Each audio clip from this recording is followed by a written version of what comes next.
Sunday, cold enough that some of that snow and ice might be melting off of rooftops and sidewalks on Monday. And that is your news and weather together. All right, Justin, Washington's getting ready for the presidential inauguration coming up in just a few weeks. But with the country still facing tough economic times, President Barack Obama is cutting back on inaugural balls, actually cutting back to the lowest number in 60 years. However, as Jennifer Davis reports, there's still a lot of prep work underway. You could say this hum of construction that fills the Capitol grounds every 4 years represents the foundation of our country, because these are the stands that will showcase the peaceful passage of one presidential term to the next. We feel good that America has had this tradition for hundreds of years. They aren't expecting the record-setting crowds of 4 years ago, but Senator Chuck Schumer, who's involved in organizing, says they are still planning plenty of pomp and circumstance. The inauguration seems to be gaining in strength in terms of the interest people have, the number of people who want to come.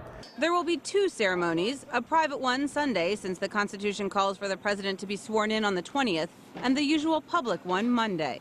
The military's role is so involved that officials have constructed a giant map of the city to prep and plan. They've done lots of walkthroughs on the grid already and will do many more before transitioning to city streets in a couple weeks. Thousands from all military branches will take part, serving a variety of roles, as ushers during the swearing-in and even marching in the parade, a military tradition that dates back to the beginning. The Army, military veterans, and veterans of the Revolutionary War paraded with George Washington down the streets of Federal Hall in New York. It reflects our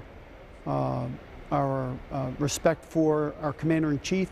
Here at the Newseum, they're used to chronicling the coverage of history, and now as the inauguration approaches, they're gearing up to give the public a front row seat to it.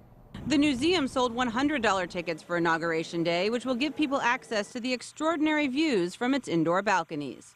Tickets sold out in 3 weeks. It's not every day you get to watch history happen, and that's one of the things that folks here on Inauguration Day will be able to see.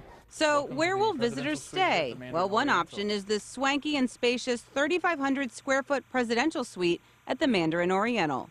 If you can stay a minimum of 4 nights and are willing to fork over $15,000 a night, you too could enjoy these luxurious accommodations. But if you want this special suite, you better act fast. We're real close to having it sold. In Washington, Jennifer Davis, Fox News. Right, that's the suite I'm going to get. How much was it? $15,000? $15,000 a night. Why'd you even include that in the story? Who cares? It's like, for all of you who won't be able to afford this room, I mean, you know, Right. that was so funny. Odd. Wow. Right. Well, it's cleanup day after a huge party. We show this to you every year. The cleanup crews after the world's biggest, or one of the world's